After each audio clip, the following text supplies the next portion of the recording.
નામ મહેશ ગઢવી, રાજકોટથી અમારા ચારણ સમાજ યુવાનો પ્રમુખો વડીલો બધા લોકો અહીંયા એકત્રિત થઈ અને આ સગાભાઈ ભમર વિશે ભમર વિશે જે બોલ્યા ટિપ્પણી કરી એને વખોડી અને પોલીસ કમિશનર તથા કલેક્ટરમાં આવેદનપત્ર દેવા માટે એકત્રિત થયા છીએ અને આગળ કાંઈ જો પગલાં નહીં લેવામાં આવે અને જો કાંઈ નહીં કોઈ બોલે તો અમે આગળ ઉપર રેલી પણ કાઢશું અને આગળ ઉપર આની સામે કડક કાર્યવાહી કરે એવી સરકારશ્રીને અમારી નમ્ર વિનંતી છે કે અમારા સમાજ વિશે આવું કંઈ બોલી અને તમે શું પ્રાપ્ત કરી લો.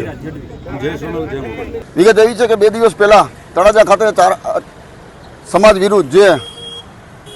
સમૂહ લગ્ન આહિર સમાજના આયોજિત સમૂહ લગ્નમાં જે પોતાનો વાણી વિલાસ કરી અને સમસ્ત ચારણ સમાજનું તો અપમાન કર્યું જ છે, પણ સમસ્ત જોગમાયા 18 વર્ષની જે કુળદેવીઓ છે એમની માતાજીનું પણ એલફેલ બોલ્યા છે. એવા કહેવાતા આગેવાનો ભમર ગીગાભાઈ ભમર છે, એમણે પોતાનો વાલી વિલાસને પોતામાં રહેલું ઝેર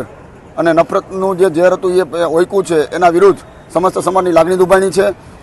અને એના અનુસંધાને આજે જિલ્લા કલેક્ટર અને શહેર પોલીસ કમિશનરને અમે આવેદનપત્ર આપવાના છીએ અને એમના વિરુદ્ધ ફરિયાદ પણ દાખલ કરવાના છીએ.